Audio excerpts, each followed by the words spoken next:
அனைவருக்கும் விநாயகர் சதுர்த்தி வாழ்த்துக்கள். எல்லாரும் கொல்கட்டை சாப்பிட்டீங்களா? இன்னைக்கு கொல்கட்டை நானே செய்ய போகிறேன். இங்கே வீட்டில் இருந்திருந்தா பெருமை செஞ்சு தந்திருப்பாங்க. சாப்பிட்றது மட்டும்தான் நம்ம வேலை.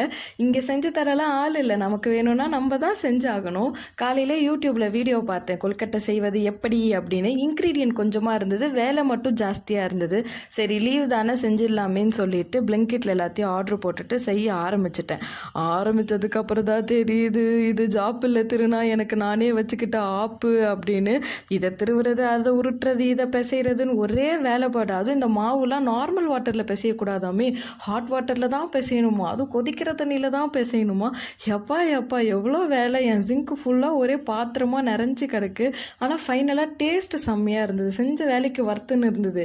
இந்த கொஞ்சம் ப்ராசஸ் யாராவது பண்ணி கொடுத்துருந்து இந்த வதக்கிறது அரைக்கிறது மட்டும் நம்ம பண்ணால் ஈஸியாக இருந்திருக்கும்.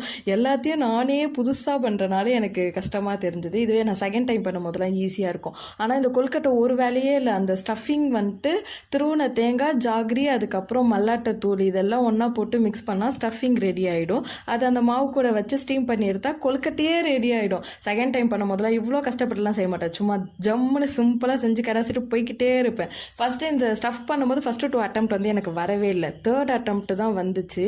செம சூப்பராக இருந்தது. ஆனால் நீங்கள் வந்து என் சேனலுக்கு புதுசு சப்ஸ்கிரைப் பண்ணாமல் பார்த்துட்டு இருக்கீங்கன்னா சப்ஸ்கிரைப் தட்டி விட்டுக்கோங்க, சப்போர்ட்டிவாக இருக்கும். இல்லைனா யாருக்கும் நான் கொல்கட்டையே தரமாட்டேன். அப்புறம் ஸ்டீம் பண்ணும்போது பார்த்தா நிறைய கொல்கட்டை செஞ்சுட்டோமோ அப்படின்னு. இந்த வீடியோ எடிட் பண்ணுறதுக்குள்ளேயே எல்லாம் என் வயிற்றுக்குள்ளே போயிடுச்சு. என் ரூமில் பிள்ளையார்லாம் இல்லை, முருகர் தான் இருக்கிறாரு. அதனால நானே என்னை பிள்ளையாராக நினச்சிக்கிட்டு எல்லாத்தையும் நானே சாப்பிட்டுட்டேன். இன்னொரு வீடியோவில் பார்க்குறேன். பாய்.